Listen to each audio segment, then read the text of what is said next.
B S C nursing എന്ന് പറഞ്ഞാൽ അതിന്റെ ഡ്യൂറേഷൻ 4 വർഷമാണ്. 4 വർഷത്തെ ഒരു ഡിഗ്രി കോഴ്സാണ് ബി എസ് സി നഴ്സിംഗ്. ഞാൻ പഠിച്ച സമയത്ത് എനിക്ക് ഇയർലി ആയിരുന്നു എക്സാം, അതായത് ഓരോ വർഷമായിരുന്നു എക്സാം വരുന്നത്. First year, second year, third year and fourth year അങ്ങനെയായിരുന്നു എക്സാം. പക്ഷെ ഇപ്പോൾ സെമസ്റ്റർ സിസ്റ്റമാണ്, അതായത് 6 മാസം കൂടുമ്പോൾ നിങ്ങൾക്ക് എക്സാം ഉണ്ടായിരിക്കും. ടോട്ടൽ 8 സെമസ്റ്റർ ആണ് ഉള്ളത്. അപ്പോൾ 4 വർഷത്തെ ഒരു ഡിഗ്രി കോഴ്സാണ് ബി എസ് സി നഴ്സിംഗ് എന്ന് പറയുന്നത്. പല കുട്ടികളും ചോദിച്ചു, ബി എസ് സി നഴ്സിംഗ് പഠിക്കാൻ എളുപ്പമാണോ അതോ ഭയങ്കര പാടാണോ എന്നൊക്കെ. അപ്പോൾ നമ്മൾ ഏതൊരു കോഴ്സ് എടുത്ത് പഠിച്ചാലും അതിൻ്റെതായ ബുദ്ധിമുട്ടുണ്ടായിരിക്കും. പക്ഷേ ബി എസ് സി നഴ്സിംഗ് എന്ന് പറഞ്ഞാൽ പൊതുവേ നല്ല ടഫുള്ളൊരു കോഴ്സ് തന്നെയാണ്.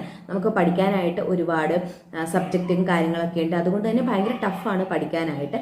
പക്ഷെ നമ്മൾ നല്ല ഹാർഡ് വർക്കും പ്രെയറും ഒക്കെ ഉണ്ടെന്നുണ്ടെങ്കിൽ നമുക്ക് പഠിച്ച് പാസ്സാകാൻ പറ്റുന്ന ഒരു കോഴ്സാണ്. ഇനി ഇതിന്റെ എലിജിബിലിറ്റി ക്രൈറ്റീരിയ എന്താണെന്ന് നോക്കാം.